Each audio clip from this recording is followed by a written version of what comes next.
straining in silence, listening for life. Good evening, I'm Heather Hiscox, and this is The National. Mexicans face the reality of the lives lost in the earthquake. Ugly, disgusting, difficult. 3 friends ran from residential school. 1 survived. It was hard. Really hard to leave. The untold tale of Freedom Trail. Warmly received at the UN. The problem is A tougher room at home. All the angles on the week's politics from Althea, Andrew, and Chantal. Rescuers are still struggling with the scale of the damage after Tuesday's powerful earthquake struck central Mexico, killing more than 270 people, injuring thousands, leaving thousands more homeless, and all in just 20 seconds. Fresh images of the quake captured the destruction as it happened. Horrified witnesses could only watch as parts of this building fell away in Mexico City, while clouds of black smoke rose above another. Throughout the capital, shock has turned to grief and, increasingly, desperation.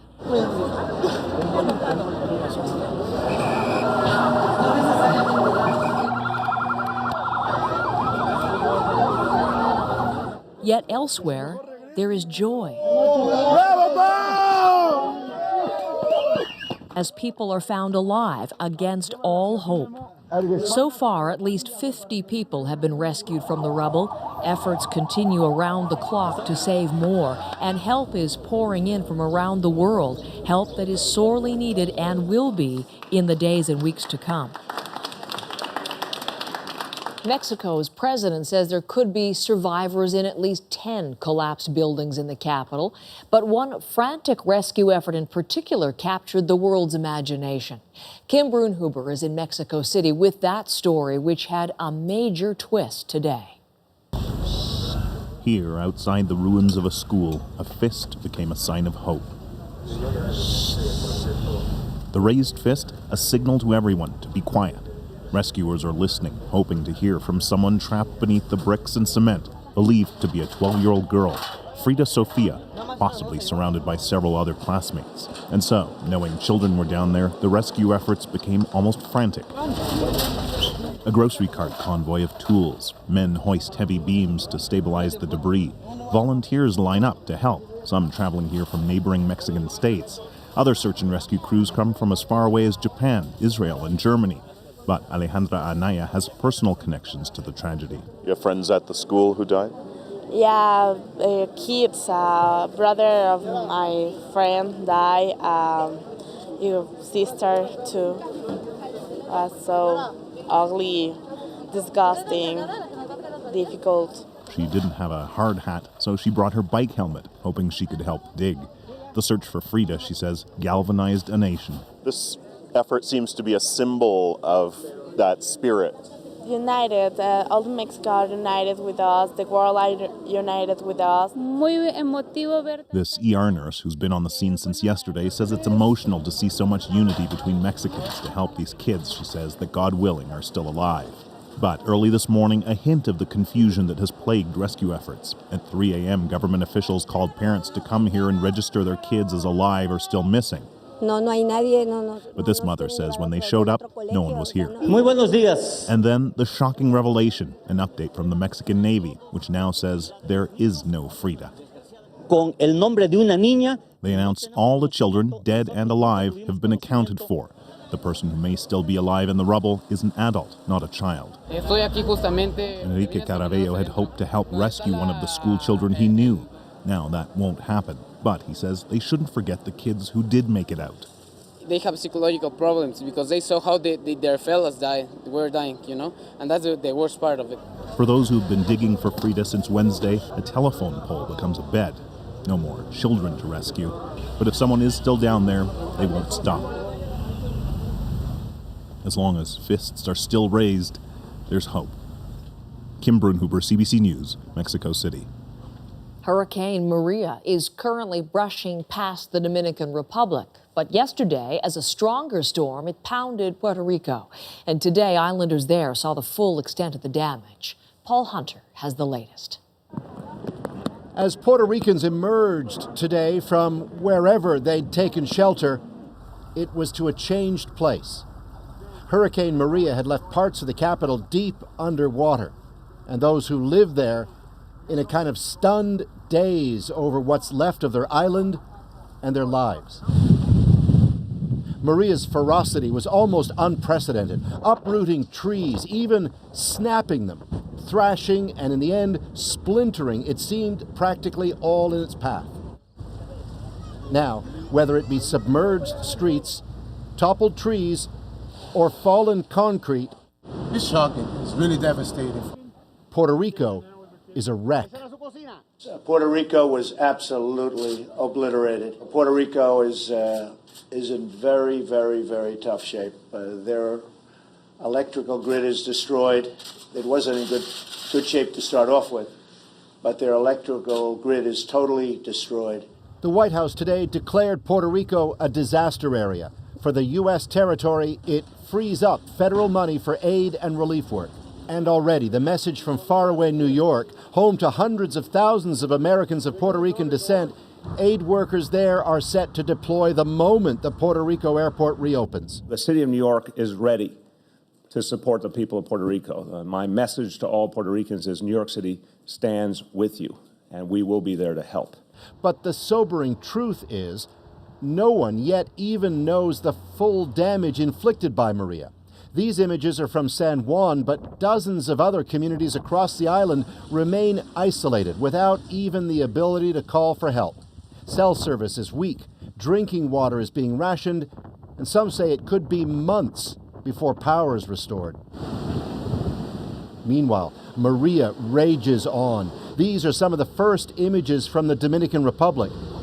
And even though Maria is weakening as it moves north, it continues to leave in its wake a shambles. Paul Hunter, CBC News, Washington. The federal government says it helped more than 6,000 Canadians leave the Caribbean before Maria hit.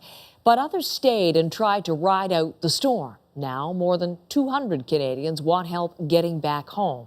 Most are in Dominica, stuck on an island where there is no way out. Ron Charles has that part of the story. From his kitchen table in a Toronto suburb, Anis Faruqi tries to monitor every shred of news from the small Caribbean island of Dominica. His son Adel is attending medical school there. It was the first place hit by Category 5 Hurricane Maria on Monday, leaving at least 15 people dead and 20 missing. We haven't slept in past 48, 72 hours. My eyes are red. I hardly can speak. I hardly eat anything. Every time I'm either on my phone or my laptop, listening to the radio. Global affairs officials say there are 144 Canadian medical students on the island. The disaster assessment team will be arriving today to the Dominica Island and will be assessing the damage, and also will try to reach out to the Canadians who are there. Dominica's 2 airports were heavily damaged. Communications are spotty, many roads impassable. The biggest concern is that there's also a safety and security issue in Dominica right now. The other news I heard was that there was some looting and shooting in the area. The school is now hoping to get its students to safety on the island of St. Lucia by sea. One Canadian university student visiting her mother in the Dominican Republic says she first tried to get a flight home to Canada before Hurricane Irma hit 2 weeks ago. With Hurricane Maria, I tried to do the same. Again, flights are completely booked. So I decided to stay here at home. The Royal Canadian Air Force had already stationed 2 cargo planes on the island of Barbados to help get emergency supplies to areas hit by Hurricane Irma. The military says they, along with the patrol frigate HMCS St. John's, will stay in the region to keep helping once Maria moves on. Ron Charles, CBC News, Toronto. Johanna Wagstaff has been tracking Maria's path all week. Joe, where is the storm headed next? Well, Heather, it is pulling away from the Dominican Republic tonight, but the Eye of Maria tracking towards the Turks and Caicos Islands. In fact, hurricane force winds can be felt over 100 kilometers from the center of this still Category 3 storm.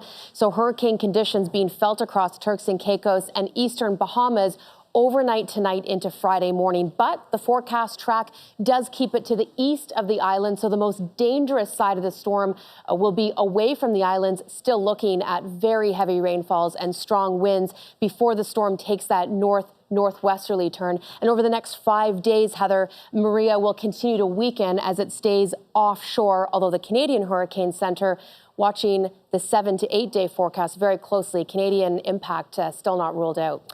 And we shouldn't forget about Jose. Is it still lurking too?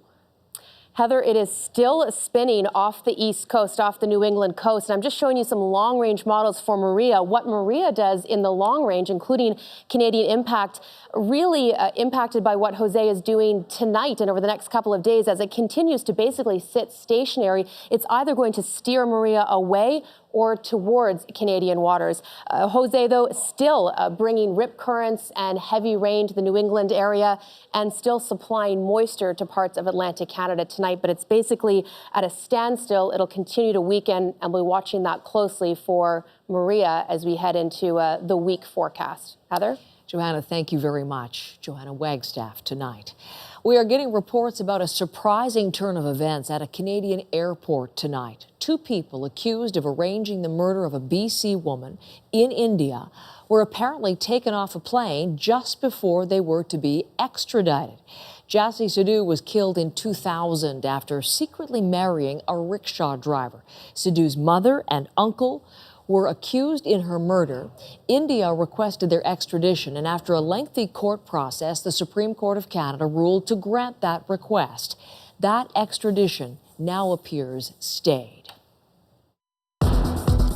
Coming up, glamorous, revolutionary, game-changing? Not in Germany. A journalist tells us why, in his country, boring wins.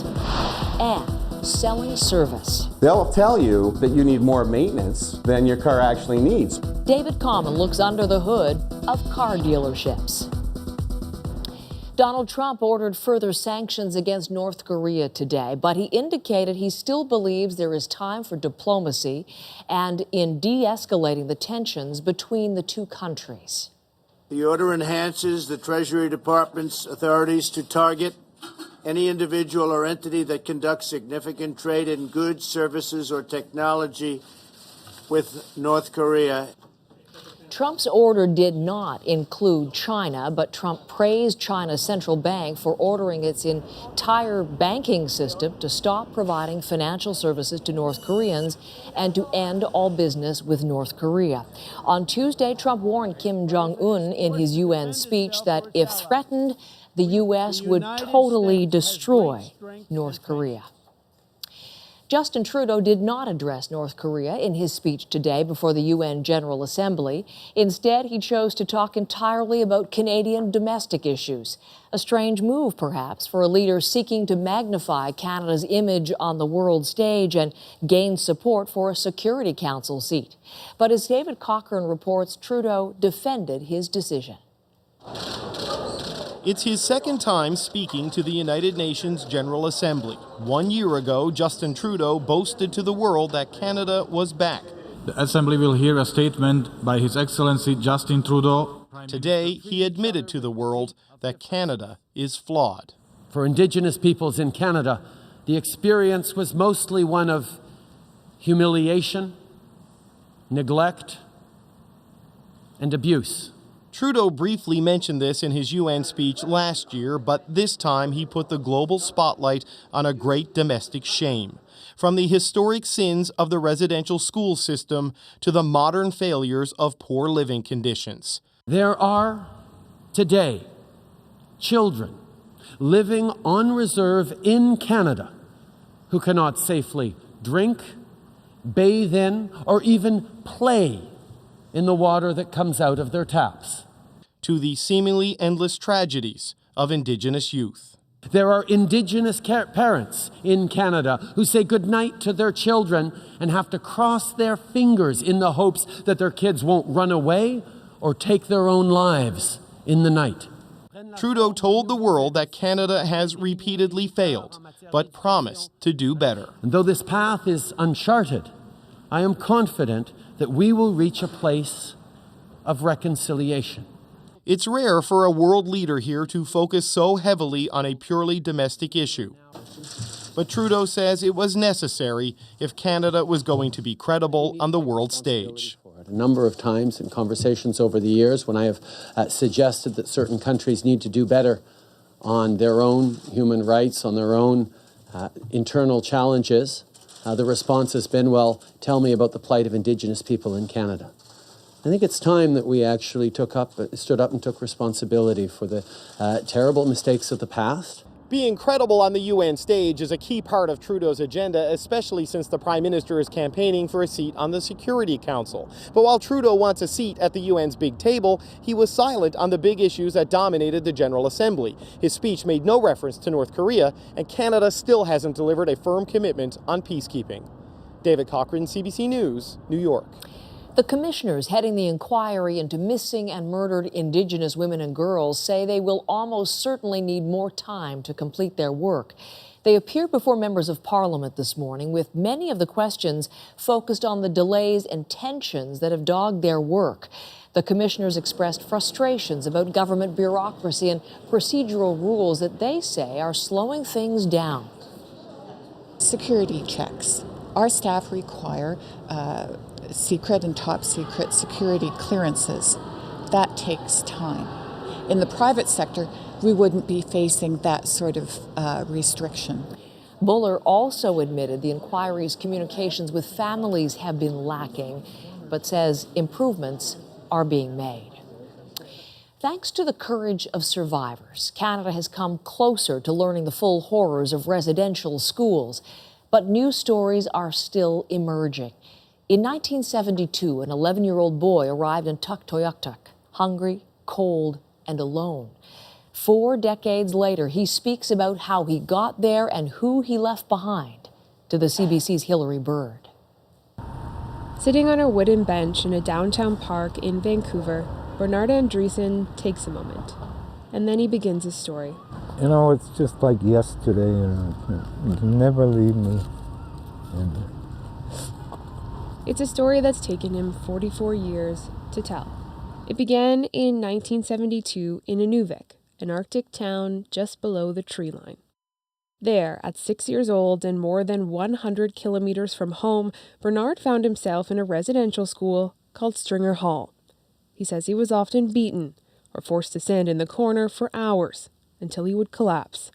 It was in Stringer Hall that Bernard became inseparable from Jack Alanik and Dennis Dick.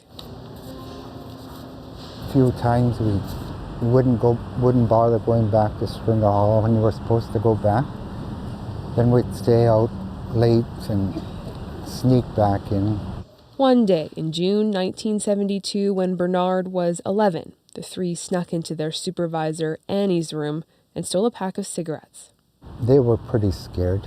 They were really nervous about Annie finding out who took those smokes, And then we didn't know what to do. What they did was run to Tuktoyaktuk, 200 kilometers north through the tundra with countless lakes and streams, and in June, when the mosquitoes are at their worst. We ran into a creek, but it was quite fast, and we were trying to go across, and we couldn't make it. I think that was about the time when Jack started getting sick. With Jack sick and facing the swift creek, Bernard and Jack decided they needed to stop for a while. But Dennis was determined to make it home, and so he left. At that moment, Bernard's goal changed, from getting home to staying alive. He found a large bush, and he and Jack crawled inside to get warm and fell asleep. And then I woke up because I heard Jack crying, and that kind of scared me because I didn't know what to do. Bernard decided to continue his journey in hopes of bringing back help. It was hard. Really hard to leave him. a decision Bernard says that has haunted him his entire life. But for 2 more weeks, Bernard walked on, constantly calling out Dennis's name. And then one morning, he saw a large hill on the horizon. And when I got up on top of that hill, there was Tuckness right there. I couldn't believe it. I made it. My thoughts went right to Dennis and Jackie, wondering how they were doing. I hope they were alive. A week later, searchers found Jack's body lying in that bush. Dennis's body has never been found. Now, nearly 5 decades later, a $230 million highway being built to finally connect the 2 communities, and calls from the community of Tuktoyaktuk to have it named the Freedom Trail in honor of Bernard, Jack, and Dennis's journey. The highway is expected to open in November. Hillary Bird, CBC News, Vancouver. A significant number of search warrants issued recently in Manitoba were found to be so flawed they never should have been granted. CBC News has learned nearly 15% of warrants approved in 1 month of 2013 contained major deficiencies. The findings suggest individual rights might have been violated, and as Katie Nicholson tells us, it's believed the problem is just as bad or worse right across the country. Broke it here, yeah. They just tried to open it. When Ahid Alakani first came home one afternoon 3 years ago, she thought she had been robbed. A few computer, they took it.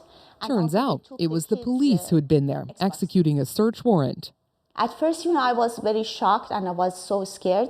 And then when realized that it was police, it was even, we were more scared. The Alakanis didn't do anything wrong, but the person police were looking for didn't live there anymore. Based on the evidence wasn't enough, that they just give a permission to the police to come to my house. The problem exists 1 province over, too, in Manitoba. An advanced copy of a study obtained by CBC News revealed 1 in 7 warrants reviewed was so flawed it never should have been issued. In some cases, the applications weren't specific enough or there weren't reasonable grounds. In a number of cases, warrants were granted even though there was more than 1 problem. I'm surprised it was so low. Defense lawyer Jay Prober says he has seen cases dismissed because of warrants that shouldn't have been approved. The worst case scenario is that the individual's rights will be trammeled. Do I think we can do better? Winnipeg's police chief says yes. There's room for improvement, but I think we're doing our best, and I think we're taking some steps to mitigate. The force has formed a unit which specializes in crafting warrant applications and has offered extra training to officers. The Manitoba courts also say they are committed to training those who approve the warrants. But this Toronto lawyer says the problem goes further. Obviously, it's a problem in Manitoba, as we see from the study, but certainly also a problem in Ontario, and I would expect a problem throughout the country.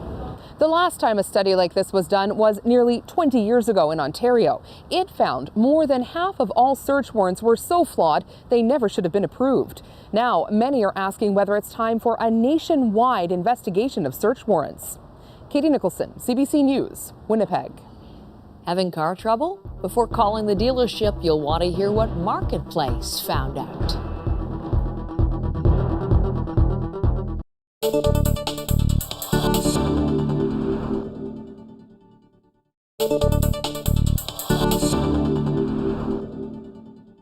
Good morning. I'm Heather Hiscox. New information just into me now. The University of Moncton. So number 1, the tale of the tape. It is a deadly start to tornado season. There has been talk that this could trigger an election. Good morning once again from Yellowknife. This is something we've never done on our program before. What is it about young guys in their 20s? What do you like? Hoping for a Canada-Russia matchup in the gold medal final. What have these 48 hours been like for you?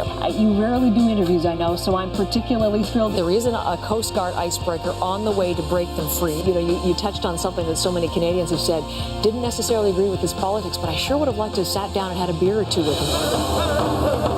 They call me joking, just joking. I got it. You think you've done it all in your career? Well, not quite. Oh, Canada, we stand on Well,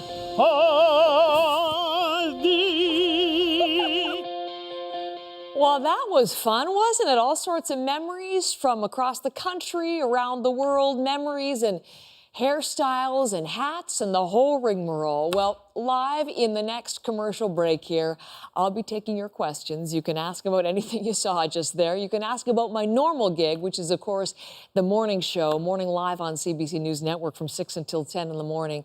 You can ask about the Olympics, because a lot of the scenes were the Olympics. And, of course, we're getting set for South Korea coming up in less than 300 days. So, by all means, fire away. Leave a question in the comments below. I will try to get to them all in the next commercial break, and I'm looking forward to it. So see you then.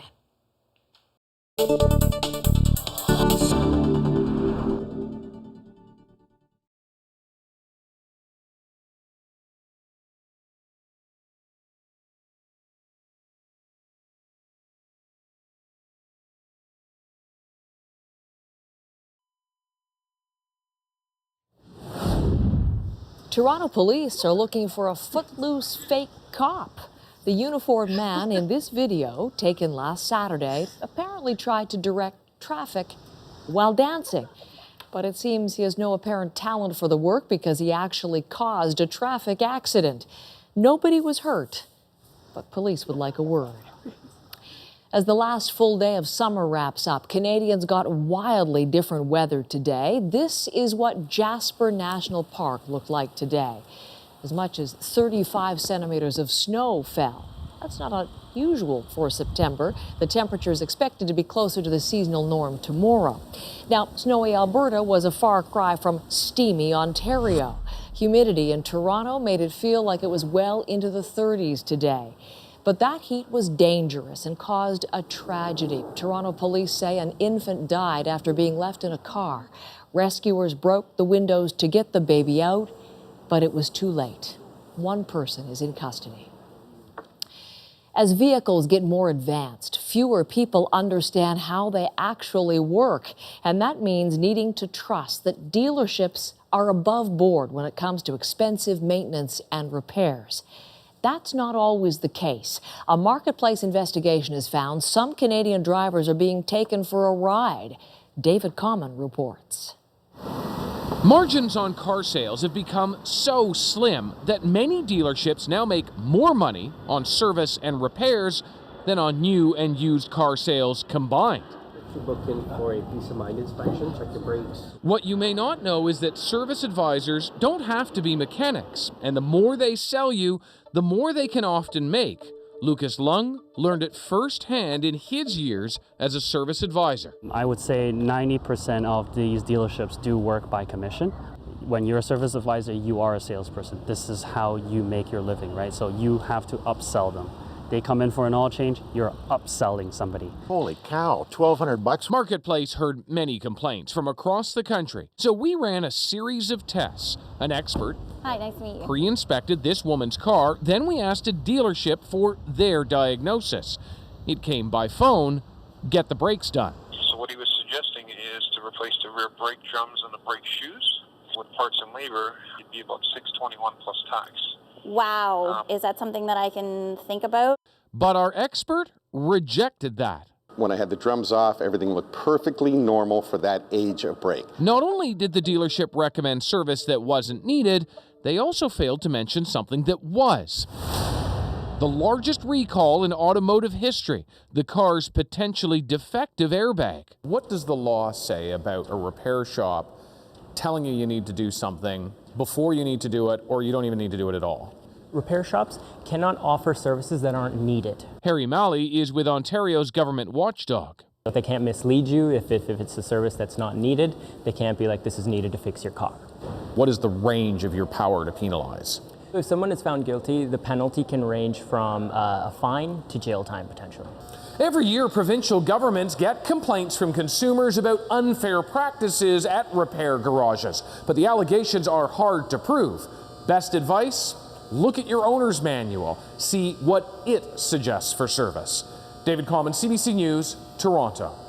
David will have more on this investigation tomorrow, including how some dealerships offer advice that contradicts the owner's manual.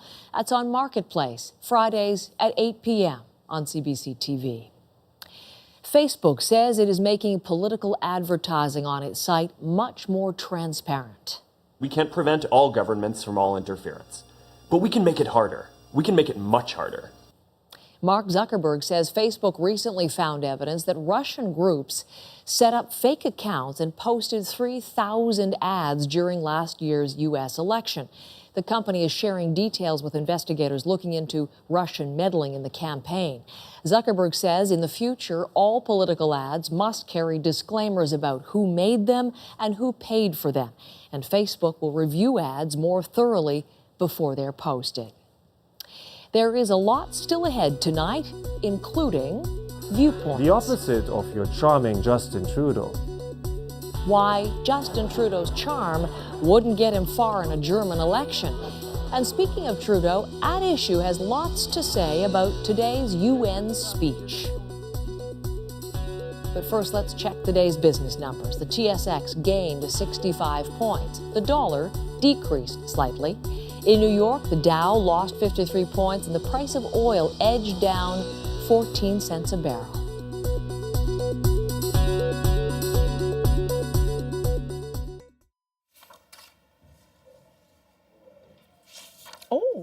Oh, for the jib. Are we up and on?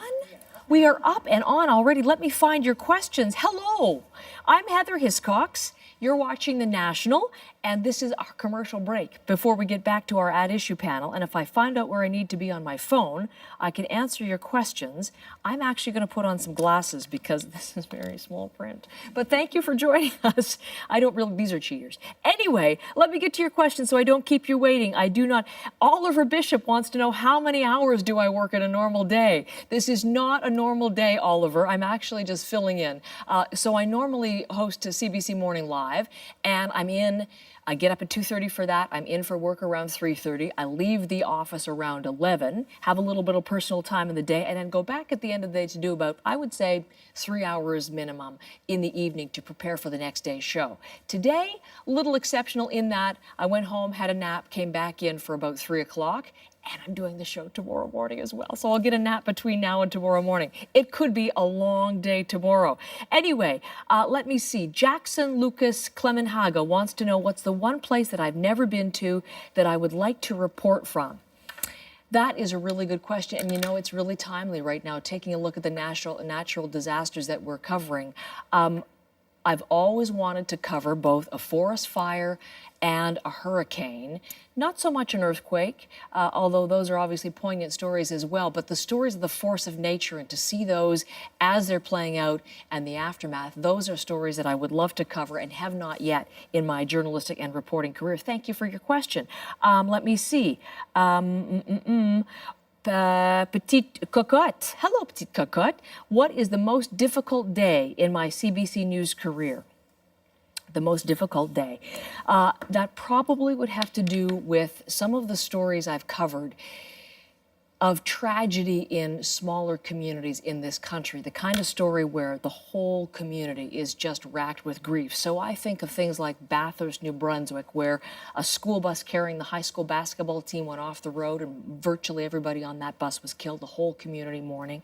I think of Moncton, New Brunswick, when the RCMP officers were shot and there was the massive grief, so much fear in the community, and then a massive police funeral. I think of Newfoundland as well, St. John's, when the Kookaraa helicopter went down. Life on the sea is obviously a fact of life there, but you saw St. John's coming to grips with the tragedy of all those who were killed in that crash. So I find those stories of whole communities just racked with grief and trying to recover very hard to watch, very important to tell, and to tell respectfully. And I love to tell those stories, but they're difficult because the grief is so, so raw. Let me see. Terrence Graham, I've got to answer this question because it's such a goodie. Does the CBC still issue snow pants for Winter Olympic coverage? I guess I'll find out when I head to South Korea, won't I not? Aaron, thank you for that question. Though that's not Aaron's question, that's Terrence's question. We always get, yes, we get some standard issue CBC clothing in that we're in the middle of winter. So yes, I do have some CBC snow pants from past Olympics and some CBC jackets, which I keep as souvenirs. This is going to be my 8th games coming up in South Korea in February, and I cannot wait. So do I have time for one more? I'll see if I do. What's the most beautiful thing I've seen? A sunset on Lake Huron, my cottage, my spiritual place. Thanks for your questions. I got to get back to work. Bye.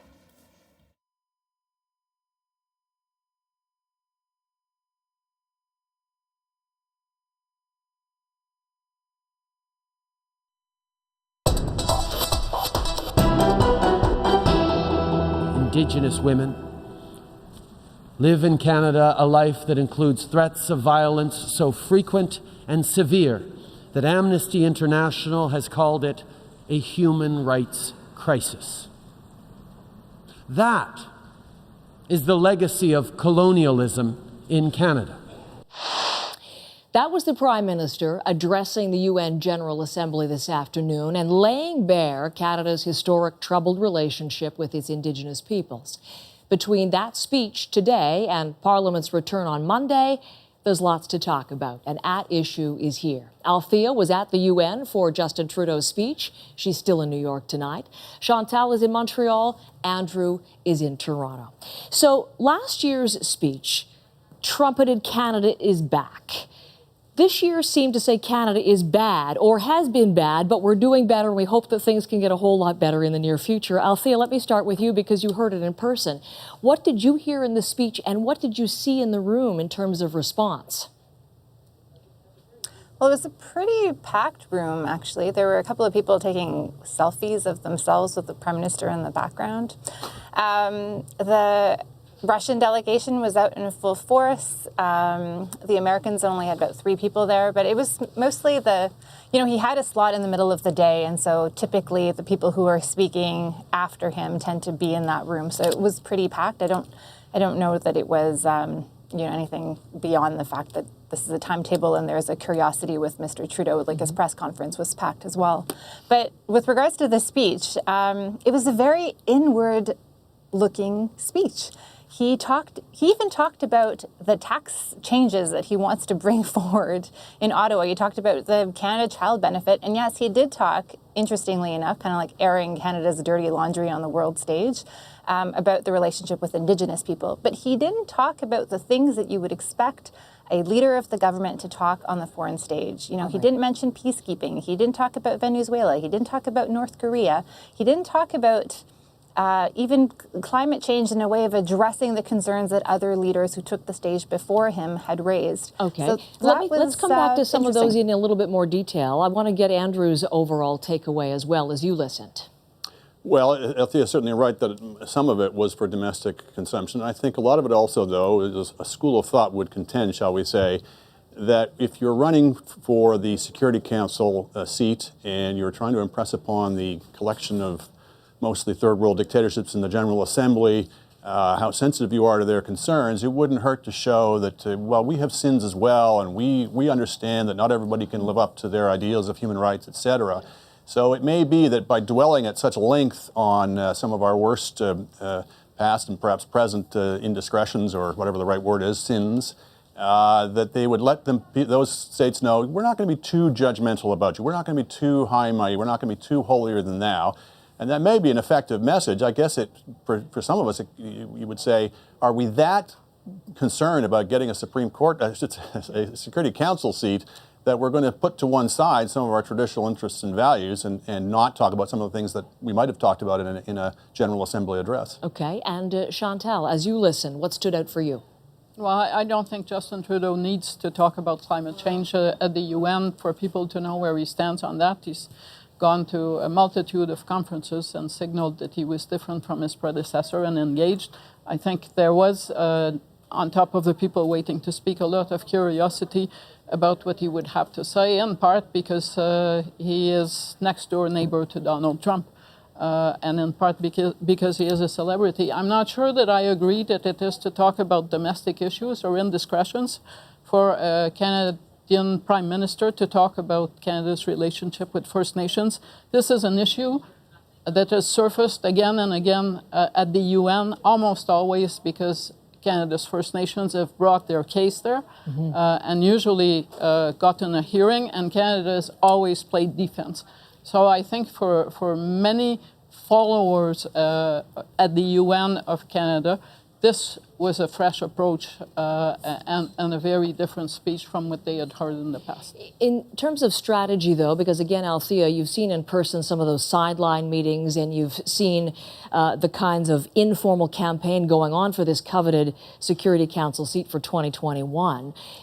This domestic focus, I mean, was it not folly to ignore the things that Andrew mentioned and that you have mentioned, you know, North Korea, Donald Trump, the changing world? What does that do to the campaign? Well, two things. One, I actually think this speech is more about a domestic audience, and in fact, it even be seen as sort of paving the way for election chatter. Like these are long-term goals that Justin Trudeau has in terms of rebuilding Canada's relationship with Indigenous peoples. And I think in 2019, they're going to go to the people and say, we still have a lot of work to do. You know, don't vote for the Conservatives, don't vote for the New Democrats, let us get this type of stuff done. With regards to the UN Security Council seat, Canada's campaign actually hasn't even started. There are no real meetings specifically dedicated to this. There are no activities dedicated to this that have yet to happen. Canada says that it is abiding by this diplomatic protocol that you wait until the election round for the previous round, so sometime around probably June next year, when the Security Council vote will happen, well, the General Assembly vote for the Security Council seat in 2019-2020 will happen. After that, Canada says it will begin its campaign full throttle, trying to bring those UN ambassadors to Canada, whining and dining them, trying to convince them to vote for But Canada. even though it's still informally underway, did they bolster Chantal or not today with that speech? I think we need to get into context the reality that Justin Trudeau is different from other prime ministers that we've had in the past. He is, in international circles, a rock star. He doesn't need to go to the UN and say, hey, here I am. I know you never noticed me. You missed me during the group picture at the summit because I was away at the boys' room.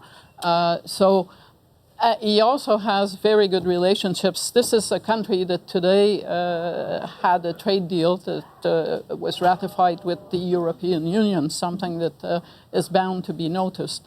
He's playing the progressive trade card, which goes down well with a number of countries. We're negotiating with China a trade deal. So if you look at how we line up votes, it's not in that room today that most of the legwork gets done, but at the climate summits, at all those trade negotiations, at welcoming Syrian refugees, go down the list.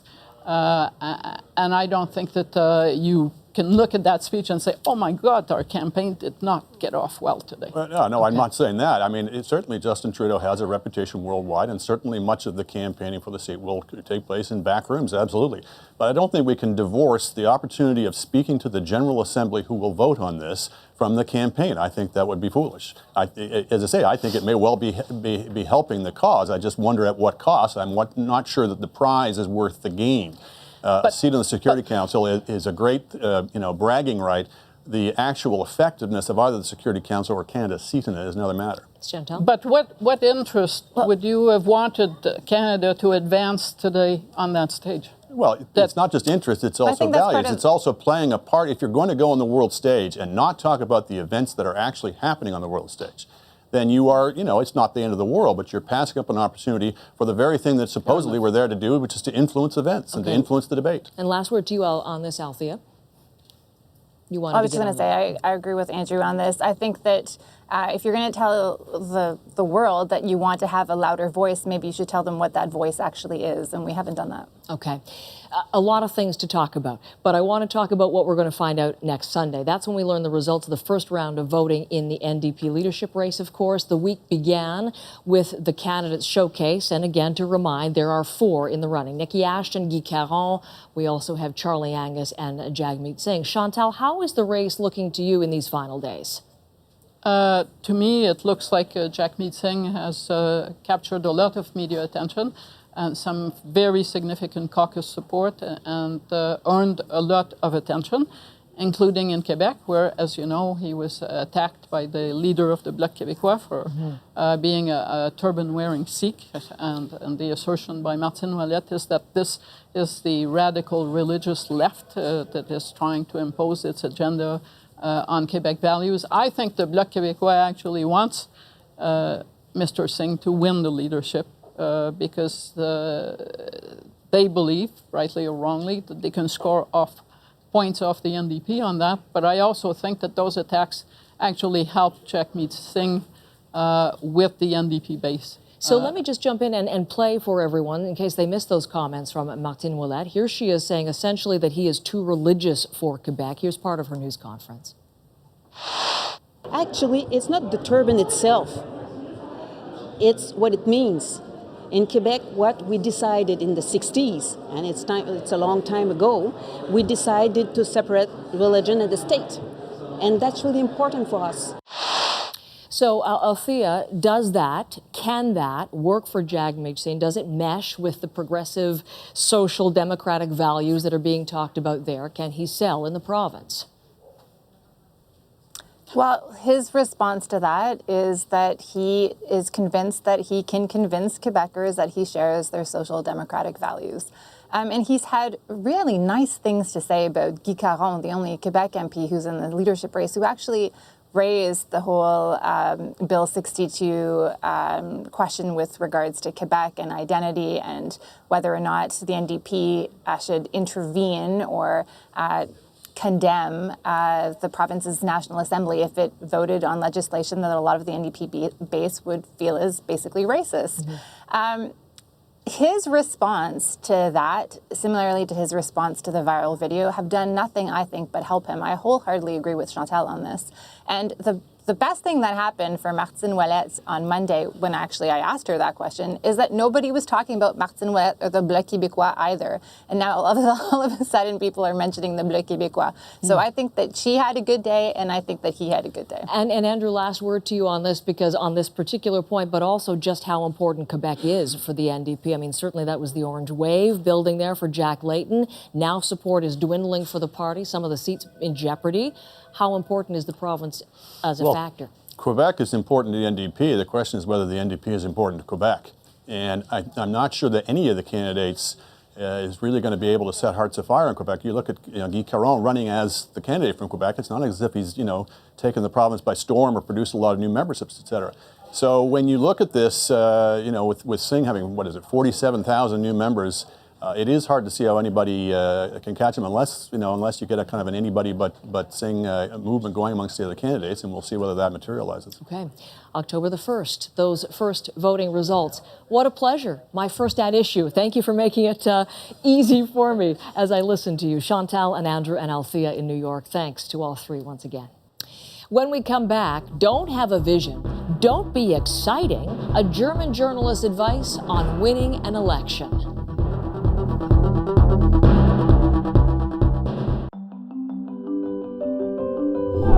One of the highlights of the sports year throughout Western Europe, the International Auto Exhibit. By and large, the designers and manufacturers have worked toward the goal of producing a car that will carry the most people the farthest at the lowest cost. But comfort remains a factor. And as far as gadgetry is concerned, the European car makers are in a neck-and-neck race with their American counterparts. Transporting cargo is no problem for the XP883. The automobile may be a form of transportation, a way of getting from here to there, but it's also much more. It has served Americans as a status symbol, a love object, and an instrument of adolescent machismo. Suddenly we become aware that families that would never dream of purchasing a $100 painting are eager to spend $7,000 for a gleaming, striped and chromed hunk of metal. In their eyes, this suggests beauty. This particular car is all electric, yes, and you remember we came in the front door here. It's very simple. There's a brake and an accelerator and one position for forward and one position for reverse, and that's all there is to it. You just seal this up by pulling this down. Right. Let's try it. How about that? Do you suppose we'll ever get out again? I don't know. I feel like preserved here like some peaches. Now, We realize the emphasis is on wheels, but we never expected to find this. It's called the Panther 6 because it has 6 wheels, 2 on the back, 4 on the front. The Panther is now handmade just outside Vancouver and uses a huge Cadillac turbo engine. How fast? 200 miles an hour. How much? $200,000. Wow. So what will you be driving in 25 years? This prototype was designed to travel at 240 kilometers per hour. TV cameras mounted inside the back of the car feed the driver pictures of what's happening behind. And what you do is you program in where you want to go and where you are, and on this screen you'll get a digitized map that shows you the best alternative route to take. This car just might take the place of some airplane flights.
My name is Kaitan Dürlich. I'm a German journalist on assignment in Canada.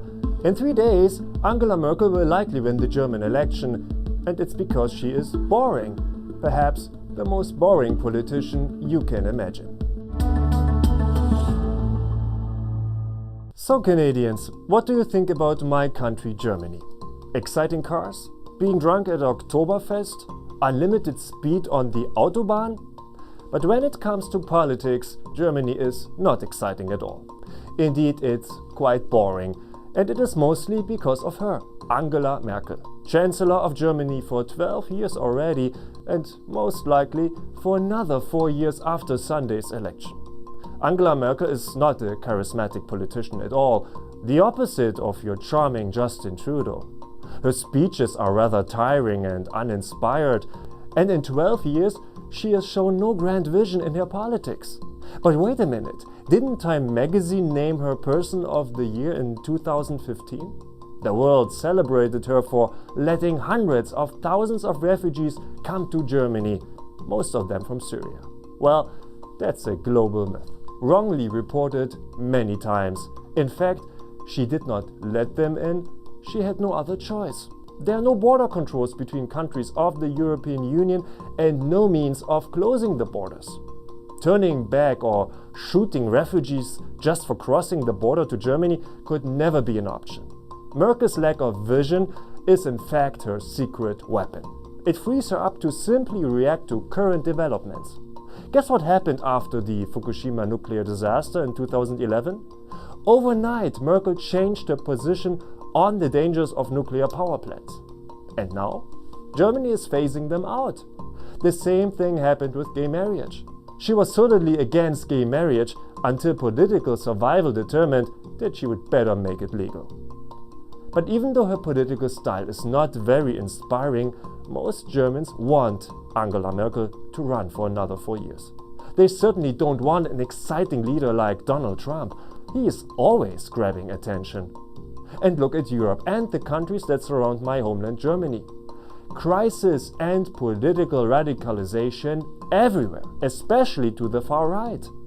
Turkey, Poland, Hungary, Brexit, and of course, Vladimir Putin in Russia. There's enough excitement in the world. After 12 years in power, given how the world has changed since she became chancellor, Angela Merkel has taught Germans and the world a valuable lesson that having a predictable, rational, and yes, boring leader is not a disadvantage. It's a luxury. For The National, I'm Kajetan Dörlich. I'm Anna Maria Tremonti. Tomorrow on The Current, journalist Ayub Nouri grew up in a Kurdish village whose name meant wrong place. He hopes Monday's independence referendum will prove that Iraq is the wrong place for Kurds. That's on The Current, weekdays at 8:30 on CBC Radio 1.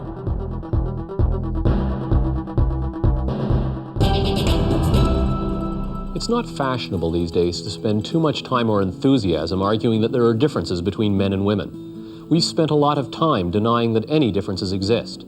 You can get into a lot of trouble claiming anything else. I'd like to suggest there's an immutable universal truth, an undeniable behavior pattern that separates the sexes. It involves yogurt containers. Women save them, men throw them out. A lot of bands and parades like these represent police forces and cadet groups, things like that. This is the story of a different kind of band. Meet the Top Hat Marching Orchestra from Burlington, Ontario. In this parade, they're a little older, a little wiser, and a little lost.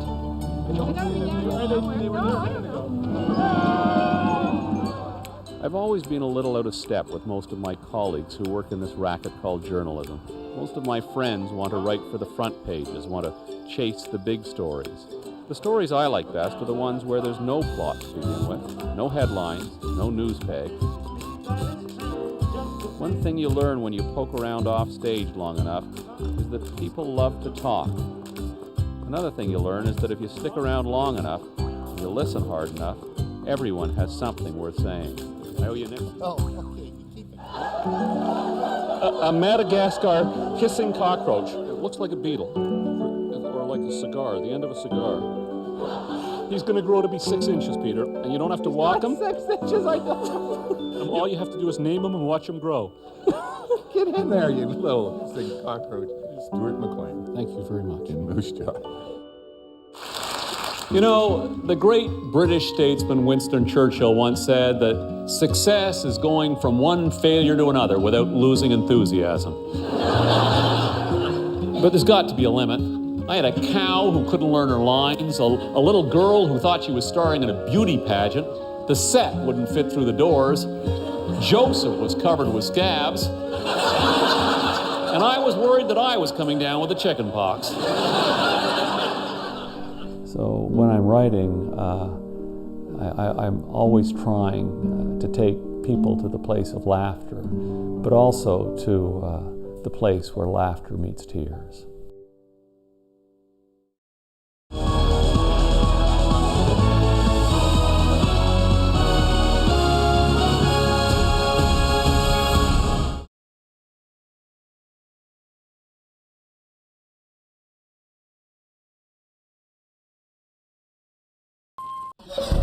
Framed for murder. I know Willie Murdoch. Murdoch didn't kill anyone. Locked behind bars. You've hurt us. You should have protected me. You're what? I'll kill you. Everyone close to Murdoch is a target. Who lives? Who dies? Where is she? Don't miss the shocking Murdoch premiere. Monday at 8 on CBC.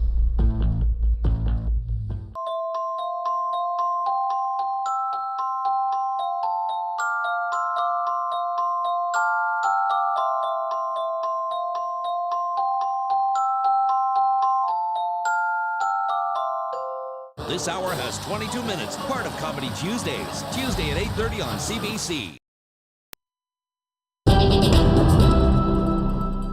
Before we go tonight, a quick update on a couple of our top stories. Rescue workers in central Mexico continue to race against the clock in the search for survivors of Tuesday's powerful earthquake. At least 50 people have been found alive since the 7.1 magnitude quake struck, though more than 5 times that number have been confirmed dead. Thousands have been left homeless. And it could take months before power is restored in Puerto Rico following Hurricane Maria. The island saw flash floods and landslides.